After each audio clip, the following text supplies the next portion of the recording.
Hey, welcome to the Road and Morale podcast. So do you ever feel like screaming out in the office, on Zoom or outside the school gates? For the love of God, come on, really? Then if this is you and you're looking for an honest, fun and frank podcast on life and business, then sit back and listen to me, Rona Morale. I'll be bringing great people on the show to talk, share and debate their life experiences and business challenges, keeping the show unpolished, but in a fun and unique British style, with sarcasm, tenacity, or maybe a few swear words or tears. This podcast keeps it real, honest, raw, and removes the bullshit in the only way I know how, through authenticity and getting shit done. Think of it less like the Housewives of New York or Towie with the lipo and drama, and more like the house lives of the real world. I hope you'll take something away to be better informed, laugh, smile, or maybe even finally getting the confidence to shout, come on really. So enjoy.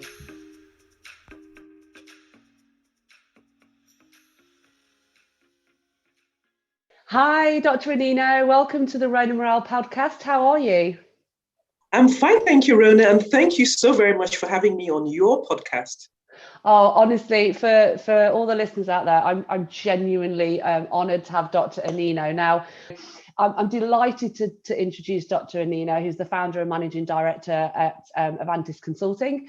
It's a strategy and financial advisory firm based in France, and you are a former corporate banker, and you have a plethora of non-executive director roles, and you also sit on the board of several organisations, including Nottingham Trent University, which is actually just up the road from me, funnily enough. We just discovered that this morning. You are a huge advocate of gender diversity in leadership and a member of the Institute of Directors Expert Advisory Group on all things diversity and inclusion. You also run a community for 100 women at Davos, which I've been delighted to be a small part of in Clubhouse and various other events. So thank you. And you are globally recognised as one of the top 125 people to go to when it comes to diversity and inclusion. You are an award-winning speaker, and so hence I do feel honoured when you have been featured in Forbes and Global Banking and Finance Reviews, etc. You're also a coach and mentor for the Cartier Women's Initiative and the Women's Development Programme at Nottingham Trent University. So I do hope when flights allow, we will get to meet face to face at some point. And also Cherie, Blair Foundation mentor alumni. I could go on, but I really want to get into talking to you. So thank you so much for joining me today. And what I'd love to talk to you about is in that area of passion is how we progress women in leadership, but with an angle on how we focus on emerging technologies. So I'd love to hand over to you to talk about how you do this, what we can do, and what we can discuss in this session. Rona, thank you very much for the wonderful introduction. And really, I am delighted to be here to talk about how to progress women in leadership. Just to give us an idea of why is this important? And research after research has shown that diverse leadership leads to better outcomes for organizations, for society, and for economies. And so it is in the best interest of everybody. So it isn't a woman's issue, it's a societal issue. It's the issue which is important to the world. And my focus on leadership is because of as follows. One, because that's where decisions are being made. And women are great at making decisions in tandem with men, of course, for the good of the planet, good of our economies, good of everybody. And so we need to have more women in leadership. And as well, that's where at the top, there is a lack of women. There's a lack of women at top leadership positions. If we look at the top firms in the world, across the world, probably 5% at CEO level. Wow. So and when we look at heads of state, it's probably about that or even less as well. And these are the positions that make the most important, these are positions that make the most important decisions for the world. So Yeah. that's the reason why we're focusing, or I focus on leadership anyway. And of course, in entrepreneurship as well, in growing firms, because new firms are becoming more and more important. If you look at the biggest firms in the world, we find that over the last 20 years, they're actually new firms. And then, of course, technology is driving and shaping our world today. It's no longer an industry. It shapes, it's part of everything we do. It's the foundation of business, and it helps to scale business as well. So we need this. So that's the background of that. And so the question is, how do we get more women in leadership? Now, there's a lot of debate, and you'll hear about that. And it says sometimes you'll hear it's not about women, it's about changing the environment, changing institutions and all of that. But if we remember that, I mean, obviously women constitute for 50% of the population of the world. It's a huge problem. And it's not a problem that has one solution. So we have to address it from all these areas. So one, we have to address it from the point of view of in organizations, what are organizations doing in terms of the culture that is facilitating or not women's progress, right? What can women do themselves? Because at the end of the day, if you haven't been allowed by the system to be in positions of leadership, then you're losing out on learning what is it that leaders need to get to the top. So you have women themselves. Then you also have government policy, which is very important. I work on policy as well, government policy, which is very important. Okay. So, and you also have institutions that help with research and all of that. So these are all the areas that we need to look at when we're looking at how to progress women in leadership. And STEM is very important. If we look at emerging technologies as well, in fact, that's quite frightening, because we know that in technology, that gender diversity, that the figures are quite low, but in terms of leadership in emerging technologies, it's even worse.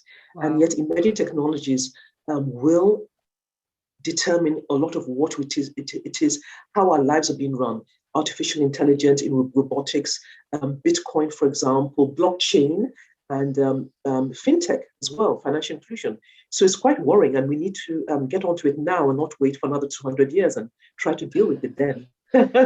Yeah, I think when I was involved in one of the 100 women at Davos, one of the things that really shocked me was the amount of investment given to female entrepreneurs versus male entrepreneurs. And actually, a lot of the products and services that would benefit women were run by men. And so why do you think that is? Is it because it's mainly men investing, so they just subconsciously connect better? Or what do you think the issue is? Yes, it's history. It's a legacy problem. It's absolutely a legacy problem. If we look at venture capitalists, where did they come from? They were the investors, right? Or rather, they were the entrepreneurs, and they were entrepreneurs, and so they had made money and are now investing the money. That's one side. The other side of venture capitalists is, of course, from investment banking, which of course is male dominated because of the work culture, right? Yeah. And so it's a legacy issue.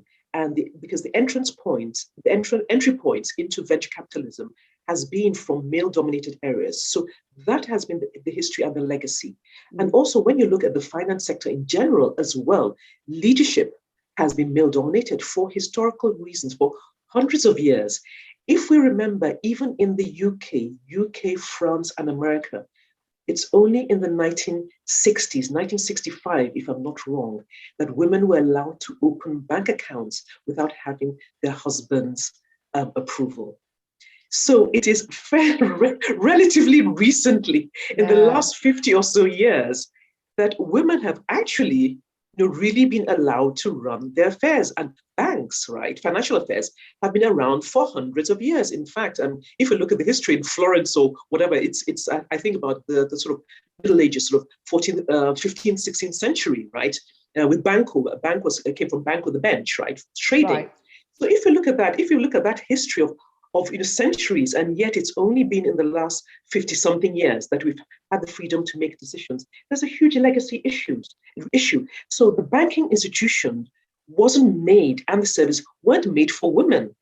Yeah. They were created by men, for men. That's how it was, okay? So those are the reasons, legacy reasons, right? And then what has worsened it is that venture capitalism has really accelerated, and actually the cradle of venture capitalism is actually in San Francisco, Silicon Valley. Yeah. Technology and women as well. Historically, women as well at the beginning were very much part of technology, right? But for some reason, have sort of the numbers in proportion have reduced. Melinda Gates, for example, spoke about it when she joined Microsoft, that there were more women in terms of proportion at the time she was there than now. So these are actually frightening, right? And these are the reasons why we need to work really hard to try to correct, these anomalies, really, because they're actually not normal. It's not normal. So if you're a young girl out there and you're thinking about a role and leadership in tech, what would you advise that kind of next generation to kind of challenge the norm? Or do you think it is going to take us another 200 years before that legacy and that cultural piece is really going to shift change? To be honest, I hope not, which is why I'm doing what I'm doing. And, spending a lot of time and effort, because it's so important that we don't let that happen. So we have to be really proactive about that. Now, what would I tell a young woman? And this comes from my experience. When I went to the school I went to, which was Queen's College in Lagos, Nigeria, which was a state school, and I left school without any reason to think there were any barriers. Women who were engineers, lawyers, doctors, all of that. It was normal because that's how we were brought up. And actually, I found it odd, strangely enough, when I came to study in the UK and I was in a girls' boarding school, and I found that women's ambitions were actually different. Some of them weren't going to work, some of them wanted to be secretary. And this was totally different to my background. And yet I was coming from Africa, right? And this was in Europe. And so what that tells me now, at the time I didn't understand it, is that it's your environment shapes very much the way that you think, and you don't realize it. So sometimes we think we make choices, but actually we only make limited choices. Our environment shapes the way we think, right? Sometimes about certain things. So the first thing is that in terms of science and technology, it's become very sort of masculine for some reason. I studied maths. Maths was my best subject, but it was nothing special. It was just normal. It was just a subject like any other. There was nothing feminine and masculine about any subjects I studied because I was in an environment that promoted girls' progress. Okay, so we need to change that a little. And one thing that I think is that I think women very often, young girls, shut off when they hear technology because all they see it as being very masculine. Yeah. But when you speak to women in technology over and over again, I speak to so many, and what it is you keep hearing is that it's all about solutions. And we love solutions. Women love solutions. We love fixing things when we see things that are wrong, when we want to make things better. Yeah. So I think is how we also, speak to young girls about technology, right? And I think it starts from school and how we introduce them. Technology isn't something that should be introduced as just in terms of the use, because every young person uses technology, right? And even more than we do. But it's something that should be part and parcel of the system, not technology in terms of a subject, right? Yeah. But in terms of, it's the basis of everything that we do. So in school. So I think that when we have that and it's more culturally acceptable, right, we'll find that changes quickly. It's not something that we should be addressing when children are sort of, become 16. It's something that should be there from nursery school, from the toys that they play with, from the vocabulary in books, right? From the very beginning, why don't you have those little coins, right? Have a Bitcoin little coin for them to play with, right? Rather than, and all of that, I think from the very beginning is really important for boys and girls. Yeah, and I think it's really interesting. I have two daughters, so I'm quite an advocate of saying there's no such thing as a boys' sport or a boys' book or a boys' toy. They're just toys. And I think it's interesting actually that you say you came from an environment where a lot of people would think actually women's progression wouldn't be there. To hear that you've come from Nigeria and then come to Europe and women's benchmarks was maybe a domestic engineer or a secretary, etc. And there's nothing wrong with those roles, but that's really telling actually. It is, it is. And but the good side of that, it tells us, right, that we can do something, right? And it doesn't have to wait generations. And it also tells us, even though times are different, right, that we are not so much bound by what is happening out there, that within the institutions, within the educational system, that we can make change within a generation. And one thing that you did ask, the last question you did ask is, what would I say to young people, young girls? And it's simply this, is just do it, just dare to do it. It's there, it's out there, really, and just be curious about it. And more, there's the more and more spaces. One thing that I think is also important, I'm not sure the ones that exist, I know they do, but there are lots of networks for young women in technology. And when you then go and see people like you, immediately, and they're just like you, just normal people, but this is our interest, you then become part of something rather than feeling you're doing it on your own. So that's the thing that I'd also advise, find a network in your locality to join. Now, so many things are online, find them and just participate. And you'll find that technology is just a normal part of our world, really. And there are more and more opportunities. So please, I guess, and that's a really key thing, actually, isn't it? About opening up your eyes to kind of networks and conversations, because if you define your conversations and networks to what you believe, or you have a lack of confidence, you're not going to grow that. And like you say, the moment you step into a network and you go, oh my God, there's actually thousands of people like me who want to do this, it drives that confidence and then that curiosity, I guess, for young girls to be able to feel okay, and a benchmark to set, I guess, for them to follow. Absolutely. Very right. Yes. So in terms of, tell me more about what you do with 100 women in Davos, and kind of explain that to me a little bit more. Okay, well, it's an interesting story. What happened was, I think 4 or 5 years ago, I had the opportunity to attend the World Economic Forum. And my first impression, of course, you're really looking forward to this. But my first impression was walking into the conference center, and I felt I was like a fish out of water. And no one really looked like me. Right. Very few women. And you can imagine even less Black women or women of color. Yeah. And so without realizing it, because in any case, I'm not an extrovert, I'm introvert, immediately you just felt out of place. And it was subconscious in a sense. And I just didn't feel quite right. But then, something said to me, because I'm here for something, and I'm here to add value. And I know I can add value, even though you're there to experience and listen and learn, but you also can add value. And I met a couple of women and we were talking, and immediately just meeting them changed things. And I thought to myself, we're always concentrating on the lack of women, but not a lot of focus on the women that are there. And so the next year I went in there, with a kind of plan, and I met up with a couple of people. And then I thought, we must do something. And then I said, okay, the third time I thought, let's have this group. And before I went, I asked people, do you know any woman who's going to a Davos World Economic Forum? And that's how we started the network. Amazing. And by the fourth time, it became 100 of us. And not only that, in last year, I launched the first inclusive International Women's Business Leadership event there, which was 3 times oversubscribed, Amazing. Yes, and the group has been amazing, because normally people would meet each year, but what we have done is actually we've continued that, and in fact we've done quite a few sort of interesting things since then.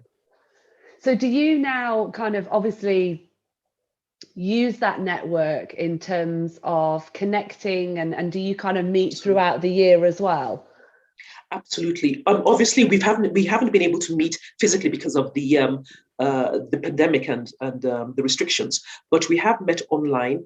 We do have founding committee members, so we have met, but also we use that platform as a way, because it's a platform of impact-driven women leaders. And we use that platform for very many things. So for example, in January this year, where the Davos agenda was digital by the World Economic Forum because they didn't meet, it's been postponed to August. We also held alongside an event, a leadership dialogues, where we had top leaders from all areas, from different areas of the world. We're talking about sustainability, really, and sustainability and inclusive leadership. And then we had a special session as well, which was on financing women's entrepreneurship, which we just talked about as well. Yeah. How do we get more funds to female-led ventures?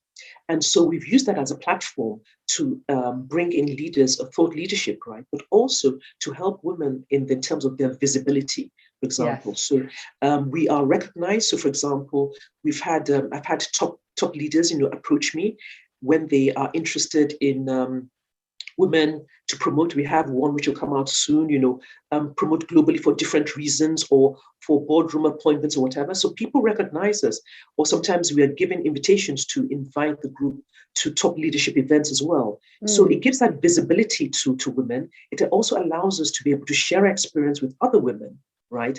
And so that's why we're on Clubhouse every 2 weeks. We think it's very important.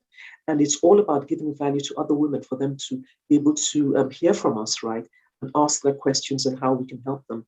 Because we feel that this is not something you do on your own. We really need to have as many women as possible and helping to elevate them as well. I can highly recommend any of the listeners dialing in and going into Clubhouse on those sessions, because they are fantastic, and they're quite, a bit like you when you had that moment walking into the room, and it's kind of thought provoking, and those trails of thought can lead you to really exciting places. How do you feel about people approaching you into the network for the genuine desire to bring diversity and inclusion rather than a tick box exercise? How do you kind of approach that? Yes, you see, this is the thing, and there's been a lot of controversy, in terms of D&I and our organizations or people wanting just to tick box. But but the thing about it is, I think that very often we tend to focus right on the negatives. Very often, the negatives are in the minority actually. So what we try to do is keep focusing on the positives. For everyone who wants to tick a box, right? We believe there are multiple who are actually serious about it. Yeah. And at the end of the day, because we believe this isn't shall we say, just an equity issue. When it's equity, everybody deserves equal chance. Of course they do, but it's also about what is best for the firm, what's best for society, what's best for the economy. And we see organizations over and over again realizing them, and very influential organizations as well. So I think that the point is that even if you have those who tick box, right, if they do it, it's an opportunity, right, for people who are in there to make change, right? It gives you an entrance and they can see. And to be honest, right now, what is happening, there's a war for talent, right? And what's happening is that people who are good, when they get into places and find that you're not serious, right? What happens is that they leave and go to other places. And employers very often don't realize, right, that people are deselecting them, right? Yes. They think that they're in the market for the best. They don't realize that the best are actually the ones who actually have a choice and are saying, look, I've seen your team. It doesn't look as if you're diverse. I've experienced this many times, several times with people I mentor. And I say to them, but this organization who wants to interview you, perhaps, they want to have more diverse. And they're saying, no, thank you. I am not going to be the one to be the diverse member. These are top talent. This is top talent. Yeah. So top talent is deselecting. And this is the message I keep, I share with organizations that, top talent is deselecting you if they don't feel that what you're doing is serious. And another thing is that the tick box, there are ways to tell the tick box, right? Yeah. Sometimes, you don't realize, organizations may not be deliberate, but one, where does D&I report to? The CEO is the chief diversity officer. If mainly he, is not interested, right? And it's not going to happen. Yeah. Does the head of diversity have a budget? Do they have people reporting to them? If they don't, right, Yeah. It's not getting anywhere. So you can tell already from the outside, honestly, about who's serious about it. Yeah, so two key questions, and when you know the answers, you pretty much know, don't you? And I guess actually it's a bit like how businesses treat their consumers. Consumers can have a powerful voice, and it's just like the global network of employees. They too have a voice in terms of when they move on and when they talk in the industry about it's kind of the good boyfriend and the bad boyfriend. It's the same in business, or girlfriend. Yes. It is the Yes. the north. So I think that is very, very relevant if you've had a negative experience and then you move on, and the power of that. Yes. I think not enough businesses understand that. That's right. It is true. But what I do see as well, and where I think is where my work is focused, is on organizations who get it, but they don't know how to do it. Because understanding it, that this is important, is one step, but how do you do it is another step. So that's where, a lot of my effort is sort of concentrated on helping organizations, to who are interested, and how do we get there. And so if you had a business approach you and sort of say, look, we know we haven't got the skill sets, we're lacking in that diversity, we believe in the benefits both culturally and economically, what, without giving away your trade secrets, but how does somebody go about engaging in that process and fundamentally starting that journey? Okay, for me, the first thing is that, and my own personal belief is this: it may not always work, but I think that because my work is with leadership, I always start from the top. And when I say the top, not even the CEO or the C-suite, but from the board. The board needs to understand that this is important. So the first thing is is from the board level. And I've seen it at boards where boards are serious. It then comes through leadership down into the organization. So that's where it starts from the board. What is the board saying? How serious are they? And that to me is the starting point before you then move into the C-suite and the chief executive. And actually, it's interesting because leadership isn't necessarily a high level role. You can be a leader of a small team in digital or on the shop floor. And so I think it's important, isn't it, in terms of how that filters down and the importance of your role at any level within the organization. Very important, and this is what we say to young people today. And I've written on that, fairly recently to young people, is to also say that leadership there's leadership at every level. And if there's anything the world needs right now, is leadership. And so whether it's within organizations or communities, we need leadership.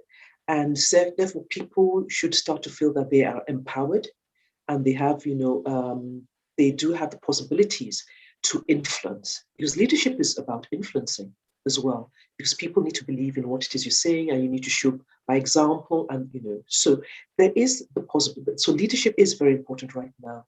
And I know that some people feel stuck, because if they have a view about certain things and they feel that the organization feels differently about it, then you sort of feel stuck in the middle as well.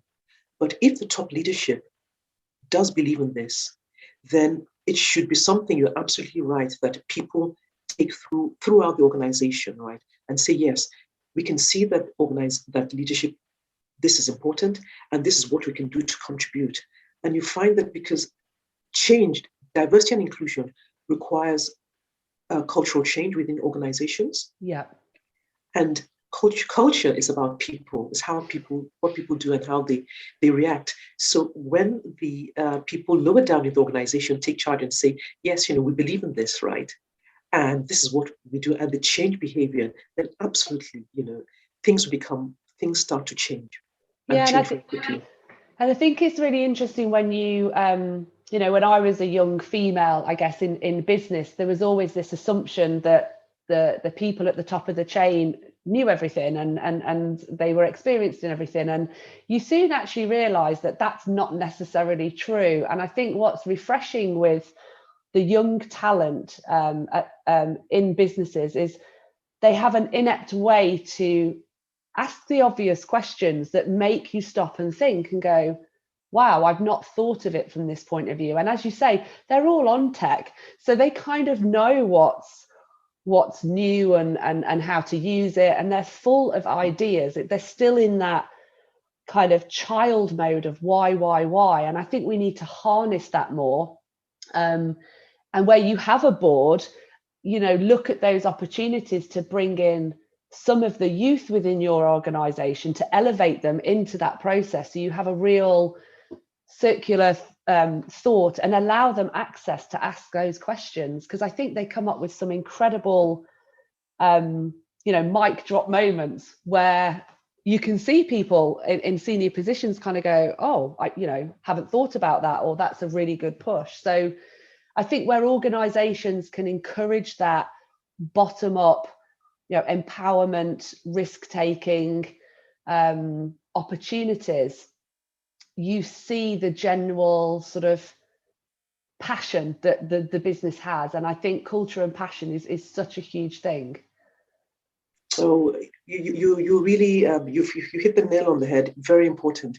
There is a generation gap, and when you talk to young people, they sort of understand that the older generation, right, who are not digital natives, are sort of different, and so you have to work hard, right, to remove that sort of a bridge between, and so create a bridge between the two, because they automatically understand that. And that means that, therefore, sometimes in the way they discuss and relate, they relate and discuss with the older generation in a different way. And that's disastrous, because it means you're losing out from learning from them. So this is where we talk about reverse mentoring, right? Where the older people, work with young people and learn from them. And it's fascinating. It's interesting. It's interesting and it's fun, right? But also you learn so much. Because at the end of the day, they are the consumers right now. The generation Y now. They are getting to what, 30s or more. Fairly, they are earning substantial amounts of income. So they are the consumers. They are the important consumers, right? And they're getting to middle level executive positions now. So we need to, and they have the talents that organizations need. So really, that gap, we need to bridge that, okay? And really understand what the younger people, what they're thinking, what they need, what's important to them, how they can contribute, right? And then, of course, we have a Generation Z as well coming. So very, very important, absolutely important, really. We need to include, And that's an interesting concept of reverse mentoring. I know that through my work with the Prince's Trust, I have two young females that I mentor, but I say to them constantly, you'd be amazed how much I learn from you in every conversation, and whether it's new industries or new tech or new ideas, and kind of those why questions. Yes. I am forever learning from them, and I love that element of it. So I think maybe there is more in this reverse mentoring that more organizations need to embrace and celebrate. Yes. I think there is. In fact, was it last year or the year before? I did a workshop on that. How do you work with intergenerationally? How do you work? It's very important. It's key, because there's one thing of trying to transfer skills, but very often the older generation don't realize that some of the skills that they have actually are a little bit obsolete, really. Yes, and but as a young person, you're terrified. You wouldn't dream of telling a director or a CEO that the fact that you can write a message on LinkedIn probably isn't the scope of social media now. So that's quite. I love that, and I love the idea that it can be fun as well. It is all about interjecting that purpose and fun into a business. And I think one of the other things that fascinated me when I spoke to you was around how much more successful diverse startups are when they get funding, especially when ran by women as well, than male startups. So surely if the stats are saying, you've got a higher chance of a return on investment with a female founded startup than male, and let's say the money, it's all about the money, why still then is are we not seeing that take up?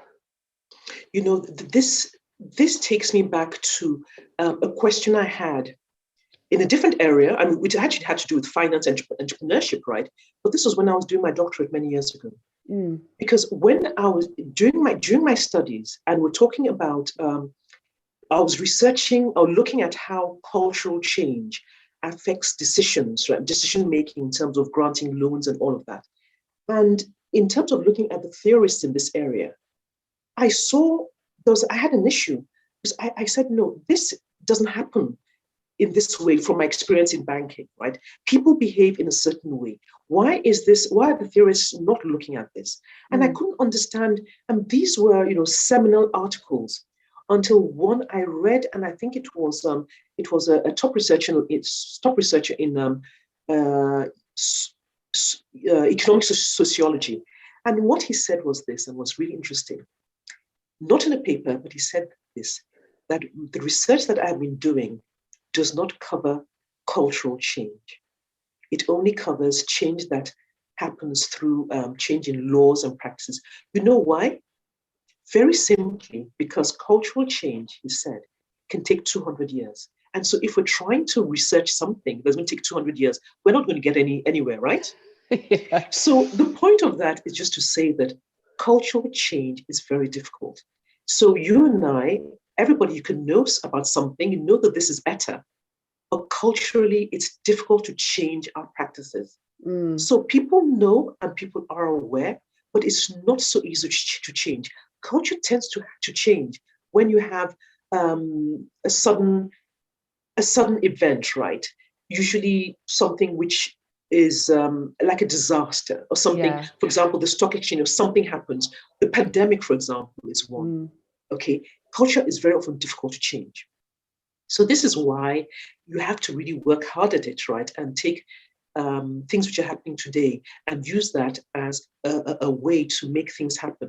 So very often it's just simply, it's legacy, you're just used to doing it in this way, and it's just difficult to change. And I suppose in a way, it's like that piece that we started talking about at the very beginning, is that nature nurture, about the environment that you're brought up in and how you change that. And often in personal lives, it takes a disaster, an illness, a death, or something for you to have a sharp change. So I think for me, there is something around, I guess, the more young entrepreneurs are stepping up and are in leadership, that cultural change hopefully will expedite. But yeah, kind of worrying that it could take another 100 years or so for this to happen. But this is what we're very much aware of, which is why when you hear the conversations, and one thing that we shouldn't assume is when you're aware of certain things as well. In fact, as you said, people are aware, but sometimes I find that people aren't aware actually. Once you have knowledge, you tend to assume that everybody has that knowledge, and very often they don't. So that's the first thing. Yeah. So you have to keep multiplying the conversations. Okay, the first thing. And two, even when people have the information, as we say, it's difficult to change. So when there's something that is so critical, we need to continue. And very often when you have a lot of people discussing that space, you have a lot of women groups and diversity and all of that. And people say, do we need more? Any more? And my answer is absolutely yes. Yeah. Half the world is women. We have 3.5 billion women in the world. Of course, we need more and more. And the more we work together, the more it is that change will come quicker. So we need to continue what we're doing. We need to multiply. We need to accelerate. We need to amplify, in fact. And that is what will bring change, rather than just saying that, look, it'll take that long. It's more of, if we leave it as it is, right? The rate of change, at this rate of change, it'll take 100 or 200 years. In fact, I'm sure you saw the reports, the World Economic Report, World Economic Forum report that came out a few days ago, which is quite dismal in terms of women in the workplace. But all the more reason why we continue doing what we're doing and amplify voices. Exactly. And I think when I think back to the power of knowledge, I guess, it is that there's a cultural piece about constantly wanting to learn and expand your knowledge. And I know through my work at Prince's Trust or with ARC 2030 on climate change, you know, when you watch programs like Seaspiracy, Cowspiracy, you get that. It's then what you do with that knowledge that then says, how do I empower others? You know, so I know straight away, I'll talk to my daughters about it, and I'll talk to my Prince's Trust women about it, or I might post on social. But it's incredible to think that the world's population is 51% women, and yet, you know, we're the hardest hit in communities or pandemics, and least likely to be voted in or, you know, supported financially. It feels like a huge. It feels like a bit like the tanker that got stuck in the Suez Canal recently. It's like, how do we? Are we all of those, you know, kind of little boats around it that are just going to kind of shift it and move it forward? But no, I think it's a hugely fascinating topic. I know we've kind of run out of time now, but thank you so much for joining me today. I've absolutely loved the conversation. We'll continue to support women in business, women in startups, the next generation, and kind of hopefully empower them to give them that knowledge. And I hope that the listeners can take this forward, not only culturally within their businesses and, you know, expect and demand more, but it also gets that kind of next generation thinking about they have the power of influence and what they can do with that. So thank you so much, Dr. Anino, and I'm very much looking forward to getting this podcast out. Rona, thank you so much. I've enjoyed the conversation. Thank you so much. Thank you. So that's it. You've made it. The show's over. Thank you for being with us. I hope you've been able to take something away, maybe solve a problem, or just know you're not alone. Here's hoping it made you smile with a few laughs along the way. Please feel free to find me on all social media channels, and you can subscribe to my YouTube channel. Just search the Rona Morel podcast. Have an awesome day and see you next time.